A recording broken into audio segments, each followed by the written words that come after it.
આ મેં કરેલું છે મમ્મી, આ બધું જો આપણે કરેલું.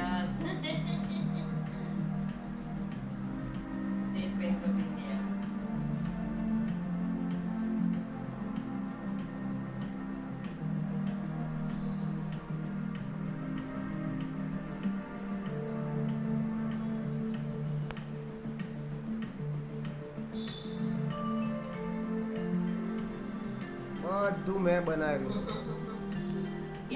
આ ઈ-ગવર્નન્સના કાર્યક્રમમાં આપનું હાર્દિક સ્વાગત છે. આ કાર્યક્રમ દ્વારા અમે હંમેશા ઈ-ગવર્નન્સને પ્રોત્સાહન આપીએ છીએ, પરંતુ ઈ-ગવર્નન્સ કે ઇન્ટરનેટ પર આજકાલ ફિશિંગ અટેકનો ત્રાસવાદ વધી રહ્યો છે. ફિશિંગ એ એક ઇન્ટરનેટ ફ્રોડનો પ્રકાર છે. ફિશ એટલે કે માછલી. ફિશિંગ કરતી વખતે જે રીતે આપણે માછલી માટે કોઈ લલચામનો ખાવાનો પદાર્થ પાણીમાં ફેંકીએ છીએ, બસ એ જ રીતે આ અટેકમાં અટેકર્સ પૈસાની, નામનાની એવી અલગ અલગ લાલચો આપીને યુઝર પાસેથી તેમના યુઝરનેમ, પાસવર્ડ કે અગત્યના બીજા ક્રેડેન્શિયલ્સ મેળવી એનો ગેરમાર્ગે ઉપયોગ કરે છે. ફિશિંગ અલગ અલગ સ્વરૂપે બધાને દેખા દઈ ચૂક્યું છે. આવા અટેક્સ મોટે ભાગે કોઈ બેંક કે પેમેન્ટ ટ્રાન્ઝેક્શન સાઇટ પરથી આવતી રિક્વેસ્ટ કે નોટિફિકેશન હોય છે, જે ઉપભોક્તાને પોતાના યુઝરનેમ, પાસવર્ડ એન્ટર કરવા માટે પ્રેરે છે. સિક્યોરિટી ઇશ્યુ કે મેન્ટેનન્સના બહાના હેઠળ યુઝર પોતાના યુઝરનેમ, પાસવર્ડ અને ક્રેડેન્શિયલ્સ આપી બેસે છે અને પછી અટેકર્સ પોતાના બદઇરાદાને અંજામ આપે છે. આ ચર્ચામાં ભાગ લેવા આપણી સમક્ષ ઉપસ્થિત છે ડૉક્ટર વાસુદેવ મોદી, જે બીકે સ્કૂલ ઓફ બિઝનેસ મેનેજમેન્ટમાં આસિસ્ટન્ટ પ્રોફેસર તરીકેની ફરજ બજાવે છે, અને શ્રી ધવલ શાહ, જે સ્ટેટ બેંક ઓફ ઇન્ડિયાના આઈટીએસ વિભાગમાં કસ્ટમર રિલેશનશિપ એસોસિએટ છે. આ બંને મહાનુભાવોનું હું દર્શક મિત્રો તેમજ દૂરદર્શન તરફથી હાર્દિક સ્વાગત કરું છું. તમે અમને ફિશિંગ વિશે થોડી વધુ માહિતી આપી શકો? ફિશિંગ એ ઓનલાઈન આઈડેન્ટિટી થેફ્ટ કે જે ઇન્ટરનેટ પર વ્યક્તિ કે યુઝરની ઇલેક્ટ્રોનિક આને એટલા ગાફા માર્યા છે ને.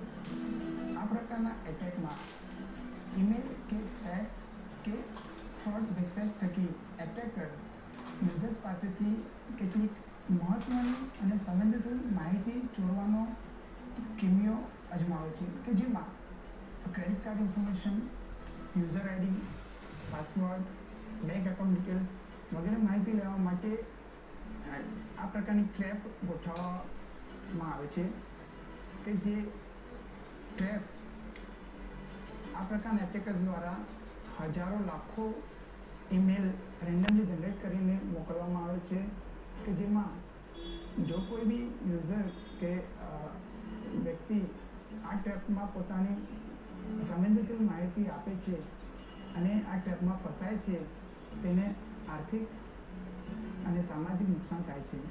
તમે કોઈ એવો કેસ જણાવી શકો છો જેથી કરીને દર્શક મિત્રોને વધુ સ્પષ્ટ રીતે આ એટેકથી થઈ શકતા નુકસાનની વિસ્તારથી માહિતી મળે? હાલમાં જ એક બેંકના કસ્ટમરોને ઈમેલ દ્વારા આવા ફિશર અટેક્સ કરવાવાળા સ્કેમર્સનો ઈમેલ મળ્યો, જે ઈમેલમાં તે ઓનલાઈન બેન્કિંગના યુઝરને તથા પાસવર્ડની માંગણી કરતા હતા. ઘણા કસ્ટમરોએ એના નુકસાનમાં આવીને એ ઈમેલ આઈડી પર લિંક પર ક્લિક કરીને યુઝરનેમ અને પાસવર્ડનો ઉપયોગ કર્યો, જેથી આ સ્કેમર્સને તેમના યુઝર આઈડી અને પાસવર્ડ મળી ગયા. પરંતુ એક ચોકસી અને સરળ ધરાવતા કસ્ટમરે આ બાબતમાં શંકા આવતાની સાથે એને બેંકને કોન્ટેક્ટ કર્યો. બેંકને કોન્ટેક્ટ કરવાથી તેને જાણવા મળ્યું કે આ એક ફિશિંગ અટેક છે, જેથી કરીને એ અને બીજા ઘણા બેંકના કસ્ટમરો બચી ગયા. હું જો ફિશિંગને લગતો ઈમેલ રિસીવ કરું તો મારે શું કરવું જોઈએ? આ પ્રકારનો ફિશિંગ એટેક જ્યારે પણ તમે તમારા ઈમેલમાં મેળવો ત્યારે તેને ક્લિક ન કરતા તેને ડિલીટ કરી દેવો, અથવા જે કે બી ઈમેલની અંદર જે કે બી લિંક આપેલ છે એ લિંક આ બી મેં મૂકેલું હો બધું મમ્મી. હા મેં મૂકેલું. તે અંગેની જાણ કરવી કે આ પ્રકારનો ઈમેલ મેં આપની બેંક થકી મેળવ્યો છે, તો તે તમારા બેંક થકી મોકલવામાં આવેલ છે. મને એ ફિશિંગ સ્કેમને રિસ્પોન્સ આપ્યા પછી એવી ખબર પડે કે આ તો ફિશિંગ હતું, ઇન ધેટ કેસ મારે શું કરવું જોઈએ? આ પ્રકારના ફિશિંગ ઈમેલમાં તમે રિસ્પોન્સ આપો છો, જેવી કે તમારી સંવેદનશીલ ઇન્ફોર્મેશન કે યુઝર આઈડી, પાસવર્ડ વગેરે માહિતી આપો, ત્યારે તમારે તરત જ તમને ભૂલ પકડાય કે તરત જ તમારે તમારા પિન નંબર ચેન્જ કરવો જોઈએ, અને ત્યારબાદ તમારે બેંક અધિકારી સાથે વાત કરીને તમારું એકાઉન્ટ બ્લોક કરવું જોઈએ. અને તદુપરાંત જ્યારે પણ તમે તમારું આ પ્રકારનું ટ્રાન્ઝેક્શન ઓનલાઈન કરવા માગો કે તમે તમારું બેંકનું એકાઉન્ટ એક્ટિવ અથવા વર્ક એક્સેસ કરવા માગો ત્યારે એડ્રેસ બારમાં બેંકનું ઓરિજિનલ જેન્યુઅલ યુઆરએલ ટાઈપ કરીને તમે એના અંદર બેંકની ડિટેલ્સ એક્સેસ કરી શકો છો. ઘણીવાર બેંકના ઓફિશિયલ લોગો સાથેના ઈમેલ મળે છે, તો શું એ પણ ફિશિંગ અટેક હોઈ શકે? હા ચોક્કસ, એ પણ ફિશિંગ અટેક હોઈ શકે છે. કારણ કે આ સ્કેમર બેંકનો લોગો તથા એને લાગતી વળગતી સાઇટનો ઉપયોગ કરીને તમારા પર આના અટેક કરી શકે છે. જો આવો કોઈ ઈમેલ તમે રિસીવ કરો તો એ ઈમેલ પર ચોકસી રાખી, જો તમને એમાં જરા પણ ડાઉટ જાય તો એ ઈમેલ પહેલાં ડિલીટ કરી દેવો. બીજી વસ્તુ, જો તમને એ ઈમેલમાં સમજ ના પડતી હોય તો એમાં આપેલી કોઈ પણ લિંક પર તમારે ક્લિક ના કરવું. તમારે જો એ વેબસાઇટ ખોલવી જ હોય, જે પણ કોઈ બેંક કે બીજી પેમેન્ટની સાઇટ છે, તો તમારે એ વેબસાઇટ ટાઈપ કરીને એડ્રેસ બારમાં ખોલવી વધારે સારું રહેશે. હું કન્ટેન્ટ વાંચીને કહી શકું કે જે તે મેલ ફિશિંગ અટેક છે કે નહીં? તમે જો જાણતા હો કે કયા કયા પ્રકારની કી પોઈન્ટ્સ છે કે જ્યાંથી તમે ચેક કરી શકો કે આ પોઈન્ટ્સ ઉપરથી તમે જાણી શકો કે ભાઈ આ ફિશિંગ એટેકનો ઇમેજ છે. અધરવાઇઝ કોમન મેન માટે, કોમન યુઝર કે કોમન મેન માટે બહુ મુશ્કેલ છે કે આઈડેન્ટિફાય કરો કે આ ફિશિંગ એટેક છે કે નહીં. દર્શક મિત્રો, ચર્ચા રસપ્રદ છે, પણ સમય થયો છે વિરામનો. મળીએ એક નાનકડા વિરામ બાદ.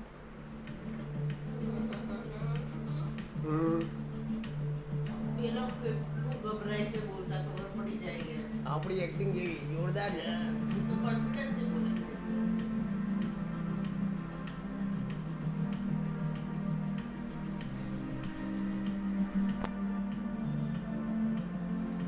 હજી 10 જ મિનિટ થઈ, 7 મિનિટ, અડધો કલાક 25 મિનિટ જેવું હોય. હા, એટલે પણ આવું બધું થોડી વાર થાય. દર્શક મિત્રો, સ્વાગત છે આપણું નાનકડા વિરામ બાદ. ચર્ચા ચાલી રહી છે ફિશિંગ અટેકની. તો ચર્ચાને આગળ વધારતા ડૉક્ટર મોદી, જે રોજબરોજના લોટરીના મેલ્સ આવે છે, શું એ ફિશિંગ અટેક હોઈ શકે? હા, ચોક્કસ મેડમ. આ પ્રકારના ઈમેલ્સમાં તમારી જોડેથી કેટલીક ખાતાકીય માહિતી કે જેવી કે યુઝર આઈડી, પાસવર્ડ તેમજ તમારી જોડે ટોકન મની સ્વરૂપમાં 500 રૂપિયા કે 1000 રૂપિયા એ રીતે એમના એકાઉન્ટમાં ટ્રાન્સફર કરવા માટે વિનંતી કરવામાં આવે છે અને કહેવામાં આવે છે કે તમે આ 500 રૂપિયા કે 1000 રૂપિયા ભરવાથી તમે $5 લાખ કે $10 લાખ કમાઈ શકશો કે તમને એવોર્ડ મળશે એનું. તો આ પ્રકારના એડવાન્સ ફી ફ્રોડથી હંમેશા યુઝર્સ અને બેંક એકાઉન્ટ હોલ્ડર્સે સચેત રહેવું જોઈએ કે જેથી જેનું નુકસાન એમને ભવિષ્યમાં સહન કરવું ન પડે. લોટરી વગેરેના SMS પણ આપણે બહુ જ ઘણા રિસીવ થાય છે, તો એ પણ ફિશિંગ અટેક હોય છે? હા, એ પણ એક ફિશિંગ અટેકનો પ્રકાર છે, પણ એ વાયા SMS જેને સ્મેશિંગ કહેવામાં આવે છે, અથવા એ ટેલિફોનિક કોલ દ્વારા બી આવી શકે છે કે જેને આપણે વેશિંગ કહીએ છીએ કે જેના થકી જે આ પ્રકારના ફિશિંગ એટેકર છે એ યુઝર્સ પાસેથી કેટલીક મહત્ત્વની ઇન્ફોર્મેશન માગે છે કે તમારું એકાઉન્ટ નંબર આપો, તમારો પિન નંબર આપો કે તમારો યુઝર આઈડી આપો કે તમારો પાસવર્ડ આપો કે જેના થકી એ ડિટેલ્સનો એ લોકો મિસયુઝ કરે છે અને એ ડિટેલ્સ તેઓ પોતાના અંગત સ્વાર્થ ખાતર એનો ઉપયોગ કરે છે. જે અટેકર્સ છે એ બીજા કઈ પ્રકારે, ઈમેલ સિવાય બીજા કઈ પ્રકારે યુઝર્સની ડિટેલ્સ મેળવે છે? તમે કોઈ જોબ સાઇટ પર તમારો બાયોડેટા પ્લેસ કરો છો, ત્યાંથી એ ઇન્ફોર્મેશન લઈ શકે છે. ફેક એડ્સ તમને પ્રોવાઈડ કરે છે. કોઈ બી લિંક પર આપણે કોઈ વેબસાઇટ ખોલતાની સાથે ક્લિક કરીએ એના પરથી બી એમને આ ઇન્ફોર્મેશન મળી શકે છે. એના સિવાય તે આપણને બધી ઘણી એટ્રેક્ટિવ ઓફરો બતાવીને પણ આ ઇન્ફોર્મેશન લે છે. સ્કેમર્સ ખાલી આપણા ફાઇનાન્શિયલ ડિટેલ્સ માટે નહીં પણ કે આપણી પર્સનલ ઇન્ફોર્મેશન માટે બી આનો ઉપયોગ કરતા હોય છે. તે તમને ફેક જોબ્સ ક્રિએટ કરી આપે છે, જેથી કે કરીને તમે જ્યારે એ જોબમાં અપ્લાય કરો અને ફર્ધર આગળ વધો ત્યારે તમને પૈસાની માંગણી કરે છે કે આ જોબ માટે તમારે ફલાણા પૈસા ફલાણા અકાઉન્ટમાં જમા કરવા પડશે. જે ઘણા કસ્ટમરો લાલચમાં આવીને કરે છે, જોબ સર્ચર્સ કરે છે. જેથી કે એમને નુકસાન પહોંચે છે. આવા ઘણા કેસો જોવા મળ્યા છે અને આગળ પણ આપણે સાવચેતી રાખવા માટે આનું ઘણા સારા અને સરળ સ્ટેપ્સ લઈ શકીએ છીએ. આવા કોઈ બી ઈમેલ્સ, કોઈ બી SMS, કોઈ બી એડ્સ પર ક્લિક કરતા કે કંઈ બી જાણતા પહેલાં આપણે આપણા મિત્રોમાં કે આપણા જાણીતા કે આવા કોઈ આઈટીના નોલેજવાળા વ્યક્તિથી ગાઈડન્સ લેવું ખૂબ જરૂરી છે. જરૂરી નથી કે બધા જ કસ્ટમરને આ બાબતમાં ડિટેલ ઇન્ફોર્મેશન હોય, પરંતુ આજકાલ બધી જ બેંક્સ, બધી જ ફાઇનાન્શિયલ ઇન્સ્ટિટ્યુશન્સ આની માટે ટિપ્સ પ્રોવાઈડ કરે છે. તમે આવી કોઈ બી લિંક વિઝિટ કરો યા કોઈ બી સાઇટ પર જતા હો તો એમાં તમારે અમુક વસ્તુઓ ધ્યાન રાખવી જોઈએ. આઈડેન્ટિટી થેફ્ટ અને ફિશિંગ કઈ રીતે સંકળાયેલા છે? આઈડેન્ટિટી થેફ્ટ અને ફિશિંગ એ બે સ્વરૂપમાં છે, એક ઓફલાઈન, એક ઓનલાઈન. જ્યારે તમે ઓફલાઈન આઈડેન્ટિટી થેફ્ટ વિશે વાત કરો છો ત્યારે વ્યક્તિ કે યુઝર દ્વારા સમાજની અંદર જે એક ઇમેજ કે ક્રેડિટ ઊભી કરવામાં આવે છે કે જે કોઈ વ્યક્તિ દ્વારા કોઈ ઘટના સાથે, ખરાબ ઘટના સાથે સાંકળીને યુઝર કે વ્યક્તિની ઇમેજને ઠેસ પહોંચાડવાનો પ્રયત્ન કરવામાં આવે છે.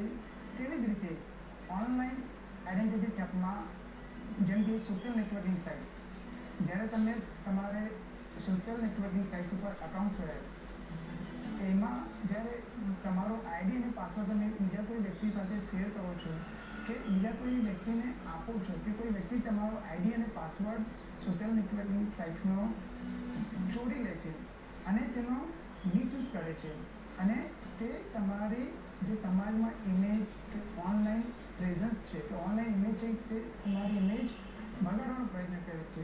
દાખલા તરીકે અશ્લીલ માહિતી કે અશ્લીલ information online social networking site ઉપર તમારા યુઝર આઈડી અને પાસવર્ડમાંથી શેર કરે છે, જે અલ્ટિમેટલી તમારી ઇમેજને સ્પોઇલ કરે છે. અને સોશિયલ નેટવર્કિંગ સાઇટ ઉપર કોઈ પણ અંગત ઇન્ફોર્મેશન, જેને આપણે પર્સનલ ઇન્ફોર્મેશન કહીએ છીએ, એ ઓનલાઈન અવેલેબલ ન કરવી જોઈએ. માઇક્રોસોફ્ટ વિન્ડોઝ સ્માર્ટ સ્ક્રીન કરીને એક સોફ્ટવેર છે, એ અને ફિશિંગ કે એન્ટી ફિશિંગ કઈ રીતે સંકળાયેલા છે? Microsoft smart screen features internet એક્સપ્લોરરનું, જેમાં ઇનબિલ્ટ મેં કર્યું. થેફ્ટ એન્ટીવાયરસ ફીચર્સ હોય છે કે જે યુઝર્સને જ્યારે પણ આ પ્રકારના ઈમેલ મળે ત્યારે યુઝર્સને અલર્ટ કરે છે કે ભાઈ આ ફિશિંગ અટેક છે કે આ અનઓથોરાઇઝ ઈમેલ છે કે જે તમે એ બાબત વિશે વિચારો. અને એના બેઝ ઉપર યુઝર્સે આ અંગે નેસેસરી એક્શન લેવાનો હોય છે કે જેથી તેનાથી થતું નુકસાન તે અટકાવી શકે. માઇક્રોસોફ્ટ વિન્ડોઝ સ્માર્ટ સ્ક્રીન જે આપણે વાત કરી, એ સિવાય કોઈ બીજા સોફ્ટવેર છે જે એન્ટી ફિશિંગ આપણને પ્રોવાઈડ કરે? માઇક્રોસોફ્ટ સ્માર્ટ સ્ક્રીનની જેમ જ માઇક્રોસોફ્ટ આઉટલુક છે, સ્પેશિયલી ઈમેલ કરવા માટે. જો તમે માઇક્રોસોફ્ટ આઉટલુક યુઝ કરતા હો, anti theft and antivirus features એમાં ઇનબિલ્ટ હોય છે કે જે તમને સેફ્ટી પ્રોવાઈડ કરે છે અને આ પ્રકારના અનઓથોરાઇઝ કે સસ્પિશિયસ ઈમેલ જે તમે ફિશિંગ ઈમેલના સ્વરૂપમાં મેળવો છો તેને ઓટોમેટિકલી રીડાયરેક્ટ કરે છે જંક મેલમાં. એ તમને સેફગાર્ડ જ નથી કરતા, પણ તમારા ઈમેલ યા ઇનબોક્સને ક્લિયર પણ રાખે છે, જેથી કરીને કે તમે યા તમે કોઈને ઈમેલ ફોરવર્ડ કર્યો છે એ બી આનાથી બચે છે.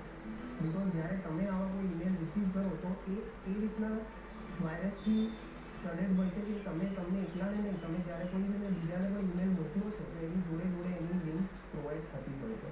ફિશિંગ હુમલા રોકવા માટે કામ કરતા કોઈ જૂથ કે સંસ્થાઓ ખરી?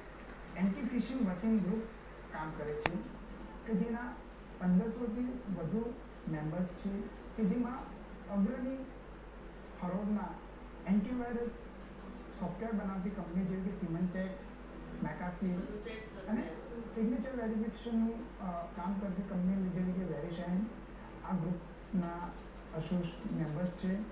આ ગ્રુપ એ વર્લ્ડ ઓવર આ પ્રકારના ફિશિંગ અટેક્સ ઉપર વોચ રાખે છે. સ્ટેટિસ્ટિકલ ઇન્ફોર્મેશન દ્વારા યુઝર્સને અવેર કરે છે કે ભાઈ આ પ્રકારના આટલા એટેક્સ આ બેંક્સે ફેસ કર્યા અને તેનાથી આટલા બેંક્સના ક્લાયન્ટ્સ કે એકાઉન્ટ હોલ્ડર્સ અફેક્ટ થયા હતા. આ વિશે માહિતી આપતી કોઈ વેબસાઇટ ખરી સર? હા, આ માટે માટેની વેબ લિંક છે www.antifishing.org, જેના પરથી આપ ડિટેલમાં માહિતી જેમ કે મેં કહ્યું કે આપ સ્ટેટિસ્ટિકલ ઇન્ફોર્મેશન મેળવી શકો છો એઝ ઓન ડેટ, કે લાસ્ટ ડે સુધી, યસ્ટરડે સુધી કેટલા આ પ્રકારના એટેક્સ વર્લ્ડ ઓવર અલગ અલગ બેંક હોલ્ડર્સ ઉપર થયા કે અલગ અલગ બેંક્સ ઉપર થયા, અને એ એટેક્સને મિનિમાઇઝ કરવા માટે, એ એટેક્સને ઇમ્પેક્ટને મિનિમાઇઝ કરવા માટે કયા કયા પ્રકારના કરેક્ટિવ એક્શન્સ લેવામાં આવ્યા. વધુ માહિતી માટે આ વેબસાઇટ લિંક જરૂરથી નોંધી રાખજો, www.antifishing એટલે કે ANTIPHISHING.org. ધવલ સર, ફિશિંગ અટેકનો સામનો કરવા માટેના કોઈ સૂચનો તમે દર્શક મિત્રોને જણાવશો? કોઈ બી ઈમેલમાં આવતી લિંક કે મેસેજ કે એમાં આવેલા ફોર્મ્સ ભરીને મોકલવાની કોઈ પણ જરૂર નથી. ક્યારે પણ કોઈ પણ બેંક આવા ફોર્મ્સ તમને ઈમેલમાં મોકલતી નથી. તમારી બેંકને આની જરૂર જાણ કરવી, કારણ કે બેંક આની માટેની ફિશિંગ માટેની report@fishing.com તરીકે ઘણી વેબસાઇટ્સ અને સાઇટ્સ રન કરે છે, ઈમેલ્સ રન કરે છે, જેનાથી કરીને એ લોકોને આ ઇન્ફોર્મેશન મળતાની સાથે એના પર એક્શન લઈ શકે. જ્યારે પણ તમે આવી કોઈ વેબસાઇટ યા કોઈ બી તમારી બેંકની કે ફાઇનાન્શિયલ ઇન્સ્ટિટ્યૂટની વેબસાઇટ વિઝિટ કરો ત્યારે એ ધ્યાન રાખવું કે એની લિંક પ્રોપર છે કે નહીં, એ સાઇટ અપડેટેડ રહે છે, એના પર SSL સર્ટિફિકેટ છે, એના સિવાય એનું એન્ક્રિપ્શન કેવું છે, એ બધી વસ્તુઓ તમારી વેબસાઇટ કેટલી પ્રોટેક્ટિવ છે એ બતાવે છે. બીજું, જ્યારે બી આપણે કોઈ વેબસાઇટ પર લોગિન કરીએ તો આપણે જોયું હશે કે www. ફલાણા વેબસાઇટ છે એની આગળ HTTP લખેલું હોય છે. એ HTTPS જો લખેલું હોય તો એનો મતલબ એમ થાય છે કે S છે એ સિક્યોર સાઇટ માટેનો છે. જ્યારે બી તમે આવો S જુઓ તો એ સમજી શકો છો કે એ સાઇટ સિક્યોર છે. વેબ બ્રાઉઝર છે જેના પર તમે આ સાઇટ્સ ખોલો છો એ બધું સેફ છે કે નહીં, તમારું એન્ટીવાયરસ અપડેટેડ છે કે નહીં. ઘણા લોકો એન્ટીવાયરસ વાપરવાથી હિચકાતા હોય છે કે જે ફી ભરવાની આવે કે રિન્યુઅલ ભરવાનું આવે એનાથી, પણ એ નાની ફી ભરીને તમે તમારું કમ્પ્યુટર નહીં પણ તમારો બધો ડેટા, પર્સનલ, ફાઇનાન્શિયલ અને બીજો સેફ રાખી શકો છો. ક્યારે બી તમારી આવી કોઈ અકાઉન્ટની ડિટેલ્સ કે ઇન્ફોર્મેશન્સ તમે ભૂલથી પણ કશે બી SMS થ્રુ યા જે અત્યારે સોશિયલ નેટવર્કિંગમાં ઘણા આપણે મેસેન્જરો વાપરીએ છીએ ચેટ કરવા માટે, ચેટ રૂમ્સ છે, એ બધા પર પ્રોવાઈડ ના કરીએ, કારણ કે ભલે એ પર્સનલ ચેટ રૂમ હોય પણ એના સર્વર પર બધો ડેટા મેન્ટેન થતો હોય છે. બીજું, જ્યારે બી આવી કોઈ પેમેન્ટની ઇન્ફોર્મેશન તમને એવું લાગે કે તમે ભૂલથી આપી દીધી છે કે એમાં કંઈ બી લેવડ દેવડ થઈ ગઈ છે, તો આના ટ્રાન્ઝેક્શન મોનિટર કરવા બહુ જરૂરી છે. ટાઈમ ટુ ટાઈમ તમે બેંકમાં તમારા સ્ટેટમેન્ટ્સ ચેક કરાવી શકો છો. આજકાલ ઘરે બેઠા બેઠા બધી વસ્તુ પોસિબલ છે. ઇન્ટરનેટ બેન્કિંગ થ્રુ તમને તમારા સ્ટેટમેન્ટ્સ બી મળી શકે છે, તમે એનો વ્યૂ કરી શકો છો, તમે એના પર ધ્યાન રાખી શકો છો. સેફ ઓનલાઈન બેન્કિંગ સ્પેસિફિકલી એના માટે તમે કોઈ સૂચનો આ સિવાય આપી શકશો? જ્યારે બી ઇન્ટરનેટ બેન્કિંગની સાઇટ વિઝિટ કરો એ ધ્યાન રાખવું કે એ તમે કોઈ બીજાના PC યા લેપટોપ પર નથી કરી રહ્યા. બને ત્યાં સુધી એ અવોઇડ કરવું.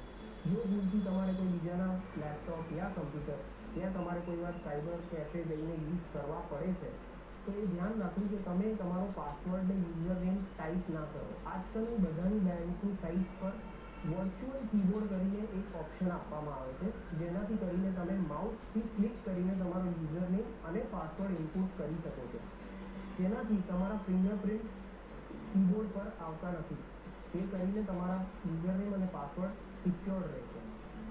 આ સિવાય તમે જ્યારે બી કોઈ આવી સાઇટ વિઝિટ કરો એ સાઇટ ઓથેન્ટિક છે કે નહીં એની માટે એ સાઇટ એડ્રેસ બારમાં ટાઈપ કરવી ખૂબ જરૂરી છે. કોઈ બી જૂનો ડેટા, હિસ્ટ્રી છે કમ્પ્યુટરની, એના વેબ બ્રાઉઝરની હિસ્ટ્રી છે, એ ડિલીટ કરી દેવી અને એને ક્લીન રાખવી ખૂબ જરૂરી છે. જો એવું રાખશો તો એનાથી કરીને તમે જ્યારે બી એ સાઇટ ઓપન કરશો તો genuine site, authentic site open થશે. જ્યારે કે જો તમે કોઈ બી ઓપન લિંક યા પાસ ડેટાને યુઝ કરશો તો એમાં પોસિબલ છે કે એ કોઈ ખોટો ડેટા લઈ લે, કારણ કે આ લાગતી વળગતી સાઇટો હોય છે જેમાં માઇનર 1-2 શબ્દોનો એ લોકો ફરક કરી યા આલ્ફાબેટનો ફરક કરીને એ સાઇટ બનાવતા હોય છે, જેનાથી જોવાવાળાને યા સાઇટ યુઝ કરવાવાળાને એવું જ લાગે છે કે આ સાઇટ ઓથેન્ટિક છે અને એ એમાં એ જાળમાં ફસાઈ જાય છે. શું ATM અકાઉન્ટ પણ ફિશિંગ અટેક ATM અકાઉન્ટ પર પણ થઈ શકે છે? અને જો હા તો દર્શક મિત્રોને જણાવશો કે એમાં સેફ રહેવા માટે શું કરવું? એટીએમમાં તમારે જે અટેક થઈ શકે છે એ રીતના છે કે જનરલી કસ્ટમર્સ એટીએમ અને પિન નંબર સાથે રાખે છે, તાકી કરીને એમને સરળતા પડે એટીએમમાં પૈસા ઉપાડવામાં યા ટ્રાન્ઝેક્શન જોવામાં. ક્યારે બી એટીએમ કે એટીએમનો પિન સાથે ના રાખો. એટીએમ કાર્ડ અલગ રાખો, પિન નંબર તમારે યાદ રાખો યા એવું સરળ રાખો કે જેથી કરીને તમારે કશે નોટ ડાઉન ના કરવું પડે, ના તમારા મોબાઈલ્સમાં, ના તમારા પર્સમાં, ના કશે. કારણ કે જ્યારે બી આ બેમાંથી કોઈ બી એક વસ્તુ ખોવાય છે તો એ બહુ ઇઝી બની જાય છે આ સ્કેમર્સ માટે એટીએમથી યા કોઈ બી રીતે પૈસા ઉપાડવા. કારણ કે આજકાલ એટીએમ ઓનલાઈન બી વપરાય છે. ઓનલાઈન એક્ટિવિટીઝ બાઇંગ માટે, ટિકિટ્સ બાય કરવા માટે, ટ્રાન્ઝેક્શન્સ માટે, શોપિંગ માટે આજકાલ ઓનલાઈન શોપિંગનું ચલણ છે, તો એમાં એટીએમ કાર્ડનો ઉપયોગ ખૂબ થાય છે. બેંક એની સિક્યોરિટી માટે બી ખાસી એવી વ્યવસ્થાઓ કરી રાખી છે, જેમ કે એટીએમ જ્યારે બી તમે ઓનલાઈન સાઇટ પર વાપરો ત્યારે એની માટે એક CCV પાસવર્ડ પ્લસ તમારો એક OTP પાસવર્ડ જે છે કે વન ટાઈમ પાસવર્ડ જે તમારા મોબાઈલ નંબર પર તમને રિસીવ થાય છે જો તમે તમારો મોબાઈલ નંબર રજિસ્ટર્ડ બેંકમાં કરાયેલો હોય તો. એટલે આપણા મોબાઈલ નંબર અને ઈમેલ આઈડી બેંકમાં રજિસ્ટર કરાવવા ખૂબ જરૂરી છે. જ્યારે તમે બેંકનું એટીએમ કાર્ડ કોઈ બી એટીએમમાં યુઝ કરવા જાઓ છો અને તમને એવું લાગે છે કે પાછળ ઉભેલી વ્યક્તિ સંદિગ્ધ છે યા તમને એના પર ડાઉટ છે યા કંઈ બી, તો તમારું પિન પુટિંગ કરતાં પહેલાં ખૂબ ધ્યાન રાખવું. બીજી વસ્તુ, પાછળ આવેલો કોઈ બી વ્યક્તિની મદદ લેવા કરતાં બેંક કર્મચારીની મદદ લેવી વધારે એડવાઇઝેબલ છે. જ્યારે બી આવું ભીડભાડ તમને એટીએમમાં લાગે તો એ એટીએમથી બહાર નીકળી જવું, જ્યારે રશ ઓછો થાય ત્યારે એટીએમ વાપરવું. એટીએમ કાર્ડ્સ આજકાલ બધી જ યુઝ થઈ રહ્યા છે. ડેબિટ કાર્ડ જેને આપણે કહીએ છીએ એ શોપ્સમાં, મોલ્સમાં, બધી જ જગ્યાએ જ્યારે બી તમે તમારી બેંકથી એટીએમ કાર્ડ માંગો તો ખાસ કરીને પિન બેઝ એટીએમ કાર્ડ માંગવું. કારણ કે આજકાલ એવા એટીએમ કાર્ડ બી અવેલેબલ છે જે ખાલી સ્વાઇપ કરવાથી ક્રેડિટ કાર્ડની જેમ વપરાય છે. જો ભૂલથી તમારું એટીએમ ખોવાય યા એટીએમ તમારા હાથમાંથી જતું રહ્યું છે યા તમને ડર છે કે કોઈ પાસે એનો પિન આવી ગયો છે તો સૌથી પહેલી જાણ તમે તમારા બેંકમાં કરો. કોલ સેન્ટરમાં કોલ કરીને તમે એ એટીએમ કાર્ડ બ્લોક તો કરાવી જ શકો છો, પણ એની સાથે સાથે જ્યારે બી આવું કંઈ તમને લાગે તો બેંકમાં કોલ કરીને એને હોલ્ડ યા પોસ્ટિંગ રિસ્ટ્રિક્શન્સ પુટિંગ કરાવવા જરૂરી છે, જેનાથી કરીને કોઈ બી ફાઇનાન્શિયલ એક્ટિવિટી ચેક દ્વારા, એટીએમ દ્વારા, ઇન્ટરનેટ બેન્કિંગ દ્વારા એ બધી જ એક્ટિવિટીઓ સ્ટોપ કરી દેવામાં આવે છે. અને જ્યારે તમે બેંક વિઝિટ કરો ત્યારે એ લોકો તમારા એક નોર્મલ રિક્વેસ્ટ પર એને પાછી એક્ટિવ કરી આપે છે. સાવચેતીના પગલાં રૂપે આજથી જ આપણે ડૉક્ટર મોદી અને ધવલભાઈએ આપેલા સૂચનોનું પાલન કરીશું. શંકાસ્પદ લાગતા ઈમેલને ડિલીટ કરવા, ઈમેલમાં આવતી કોઈ પણ લિંક પર ક્લિક ન કરવું, તમને શંકાસ્પદ લાગતું હોય એ જગ્યાએ કોઈ પણ પ્રકારના તમારા ક્રેડેન્શિયલ્સ આપવા નહીં, જેવા કે યુઝરનેમ, પાસવર્ડ કે બેંકને લગતી કોઈ પણ માહિતી કોઈ પણ શંકાસ્પદ જગ્યાએ, શંકાસ્પદ લિંક પર આપવી નહીં. જો તમને એવી જાણ ન થાય કે ઈમેલમાં આવેલી લિંક શંકાસ્પદ છે કે નહીં, તો ઈમેલમાં આવતી કોઈ પણ લિંકને ક્લિક કરતા ટાળવું અને એ લિંકને જાતે એડ્રેસ બારમાં ટાઈપ કરવી. દર્શક મિત્રો, તમારા પ્રતિભાવો અમને સ્ક્રીન પર લખેલા ઈમેલ આઈડી પર જરૂરથી મોકલજો. અમારું ઈમેલ આઈડી છે egov@ddgirnar.com. જાગૃત રહો અને સુરક્ષિત રહો એ જ શુભેચ્છા સાથે ફરી મળીશું. હું તો કોન્ફિડન્સથી બોલે, પેલો તો કેટલા લોચા મારતો હતો.